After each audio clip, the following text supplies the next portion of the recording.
बहुत समय पहले एक गांव में चंद्रमोहन नाम का एक किसान रहता था। चंद्रमोहन बहुत ही मेहनती और जुझारू इंसान था। वो दूसरों की सहायता करने के लिए हरदम तैयार रहता।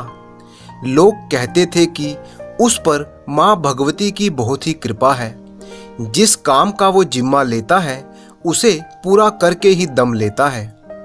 एक बार चंद्रमोहन पड़ोस के ही गांव में अपने एक मित्र से मिलने गया। जब वो वहां पर पहुंचा तो उस दिन गांव के सभी लोग बहुत ही डरे हुए थे। तब चंद्रमोहन ने अपने मित्र से इसका कारण पूछा। उसने बताया कि आज गांव में किसानों से लगान वसूलने के लिए तहसीलदार शेर सिंह आ रहा है। वो बहुत ही निर्दयी आदमी है। लाल लाल आंखें और लंबी लंबी दाढ़ी वाला तहसीलदार जब लगान वसूलने आता है तो ऐसा लगता है मानो कोई राक्षस खून चूसने आया है। किसान तो उससे थर थर कांपते थे। मित्र ने आगे कहा कि जो भी किसान किसी कारण से लगान नहीं दे पाता तो उसे तहसीलदार के हुक्म पर कोड़ों से जानवरों की तरह पीटा जाता है। चंद्रमोहन ने देखा कि सारे गांव वाले सहमे हुए थे। सबकी आंखों में भय था। चंद्रमोहन ने भी तहसीलदार के अत्याचारों के बारे में सुना था, पर आज वो अपनी आंखों से देखना चाहता था। लगभग सभी किसान अपने लगान का अनाज तौलकर तैयार थे। फिर भी कुछ किसान ऐसे भी थे जो लगान की पूर्ति नहीं कर पा रहे थे और भय के मारे उनकी हालत बहुत ही खराब थी। आखिर तहसीलदार का लश्कर आ पहुंचा। चंद्रमोहन ने देखा कि काला भुजंग राक्षस जैसा तहसीलदार अपने घोड़े पर सवार था। उसकी भयानक आंखें किसानों को घूर रही थी। तत्काल उसके बैठने की व्यवस्था की गई। मुंशी ने बही खाते खोले और एक एक किसान का नाम पुकारा। सभी किसान अपनी बारी पर अनाज की बोरी लाकर रखते। मुंशी के इशारे पर दो आदमी उसे हाथों में झुलाकर वजन आंकते। फिर संतुष्ट होकर अगला नाम बोला जाता। मगर जब बीगन का नाम पुकारा गया तो एक गरीब किसान कांपता हुआ खाली हाथों के साथ तहसीलदार के सामने पहुंचा। तहसीलदार की आंखें तन गई। लगान कहाँ है? तहसीलदार गुर्राया। माई बाप, इस बार फसल धोखा दे गई। अच्छा बीज नहीं मिला तो हम क्या करें? तेरे हिस्से का लगान सरकार को क्या हम अपनी जेब से दें? माई बाप, हमारी सरकार तो आप हैं। आप ही गरीबों के अन्नदाता हैं। हम पर दया करें। इस बार क्षमा कर दें। अगली बार मैं पिछला भी चुका दूंगा। कामचोर! तहसीलदार ने उस किसान को लात जमाई। हमें मूर्ख समझता है? सरकार ने हमें ये जिम्मेदारी इसलिए नहीं दी कि हम दया करते फिरें। हमें वेतन इसलिए मिलता है कि हम सरकार के काम को ठीक से करें। तेरे जैसे कितने ही मिलते हैं। अब सब पर दया ही करते रहे तो वसूली कौन करेगा? माई बाप, मेरे पास तो कुछ भी नहीं है। अभी पता चलता है।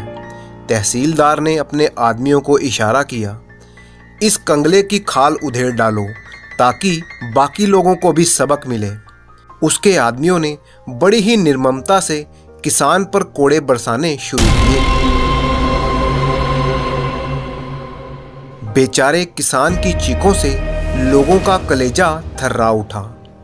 चंद्रमोहन भी उस अत्याचार से सहम उठा। ऐसा जुल्म उसने पहली बार देखा था। कोड़े तब तक चलते रहे जब तक वो किसान बेहोश ना हो गया। देखा तुम सबने? तहसीलदार ऊंची आवाज में बोला।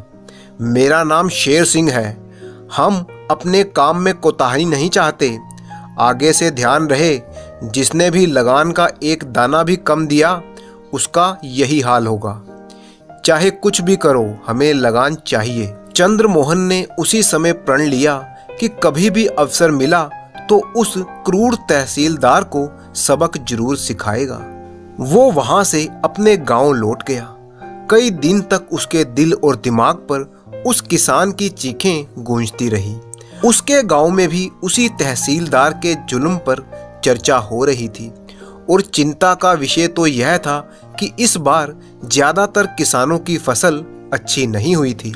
कैसा जुल्म का तांडव होगा, और चंद्रमोहन भी इसी विषय में सोच रहा था, किस प्रकार उस क्रूर अफसर से गरीबों को बचाया जाए। आखिर बहुत सोचने पर उसे एक उपाय सूझ ही गया।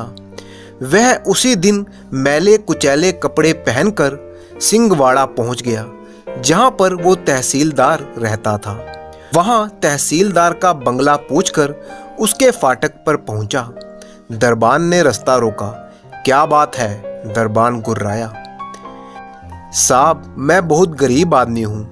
मेरा अकेला बेटा बहुत बीमार है, पर कोई जादू टोने का असर है। मैंने सुना है कि तहसीलदार साहब बड़े ही धार्मिक इंसान हैं। यदि उनकी दाढ़ी का एक बाल मिल जाए तो मैं उस बाल का ताबीज अपने बबुआ के गले में बांध दूंगा और वो बिल्कुल ठीक हो जाएगा, ऐसा मेरा विश्वास है। दरबान झल्लाया। क्या बकवास कर रहा है? साहब, बड़ा उपकार होगा यदि आप कृपा करें। मेरा बबुआ बच जाएगा, साहब की जय जयकार होगी। दरबान हंसने लगा। कैसा मूर्ख देहाती से पाला पड़ गया है। उसने वो मजेदार बात साहब को बताने का विचार किया। तू यहीं बैठ, मैं साहब से पूछकर आता हूँ। चंद्रमोहन वहीं जमीन पर बैठ गया। दरबान अंदर चला गया और कुछ देर बाद लौटा।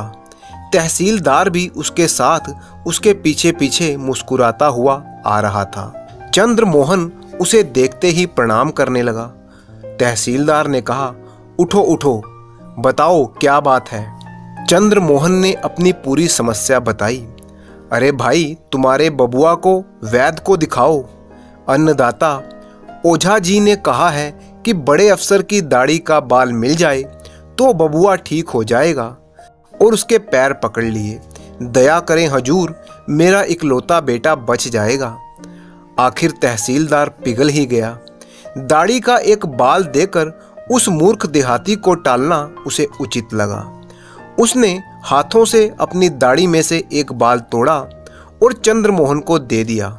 सरकार की जय हो। चंद्रमोहन ने बाल को माथे से लगाया और सहेज कर अपने अंगोछे के एक कोने में बांध लिया। फिर तहसीलदार को लाख दुआएं देता हुआ वो वापस लौट गया। कई दिनों बाद भरोरा गांव में ऐलान हुआ कि कल तहसीलदार लगान वसूली के लिए आ रहे हैं। ये गांव चंद्रमोहन का ही गांव था। सारे गांव में हड़कंप मच गया। लोग भयभीत हो गए। चौपालों पर बैठकर आने वाले संकट की चर्चा करने लगे। आखिर सब ने चंद्रमोहन की शरण में जाने का ही विचार किया। इस मुसीबत से वही हमें बचा सकता है। अकेले वो ही हैं जिस पर माँ भगवती की कृपा है। उनके पास जरूर कोई उपाय होगा। चलो चलो, देर मत करो। सारा गांव उमड़कर चंद्रमोहन के घर जा पहुंचा। कई गरीब किसानों ने तो रो रो कर अपने ऊपर आ रहे संकट का उपाय पूछा। चंद्रमोहन ने कहा, आप निश्चिंत रहें। आप लोगों ने तो आज उस क्रूर अफसर के बारे में सोचा है, मगर मैं तो पिछले 6 दिन से उसी के बारे में सोच रहा हूँ। मैं जानता था कि वो राक्षस एक दिन यहाँ भी आएगा और अपने आतंक का नाच करेगा। फिर तो आपने कोई ना कोई उपाय सोच ही लिया होगा। सोच लिया है। मैंने एक योजना बना ली है जिससे उस अत्याचारी को सबक मिल जाएगा। आप सबको मेरा साथ देना होगा। आप जैसा कहेंगे हम वैसा ही करेंगे। फिर चंद्रमोहन ने अपनी योजना बताई। सब ने अपने अपने हिस्से का काम करने का वायदा किया। अगले रोज ही तहसीलदार शेर सिंह वहां आ धमका।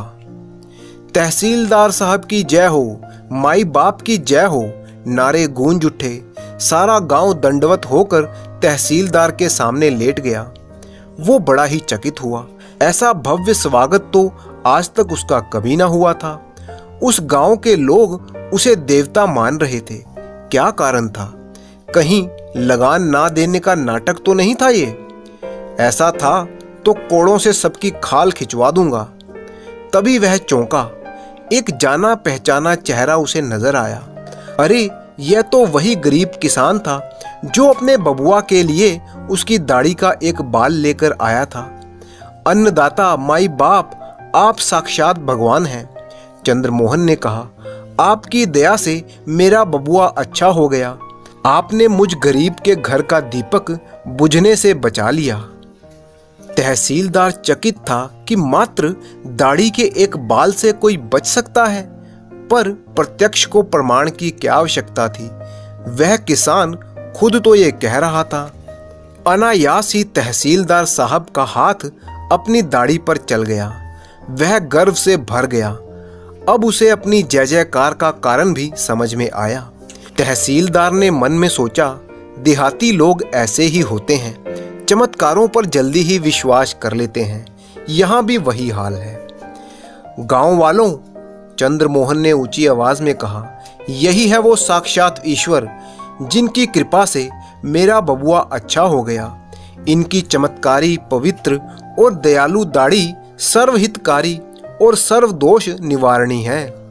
संसार का कोई भी असाध्य रोग इन धर्मात्मा की दाढ़ी का एक बाल उसे क्षण में दूर कर सकता है। यह भगवान के अवतार हैं। जिसे कोई भी कष्ट हो वो इन मंगलकारी दया सागर की कृपा दृष्टि से अपने कष्टों को दूर कर सकता है। निर्धनता, रोग, अकाल आदि सबका हरण करने वाली ये चमत्कारी दाढ़ी है। मुंशी ने कहा, साहब आपकी दाढ़ी में इतने गुण हैं, हमें पता न था। साहब मंद मंद मुस्कुराए, जैसे वो नवनिधि के दाता थे। एक बाल मुझे भी दे दें साहब, मैं बे औलाद हूं। सभी गांव वालों ने अपने अपने कष्ट बताए और दयालु बाल मांगा। अब ने छाती चौड़ा कर इच्छाएं पूरी करना प्रारंभ किया। चंद्रमोहन की योजना अब शुरू हो चुकी थी। सारा गांव दाढ़ी का एक एक बाल मांगने लगा।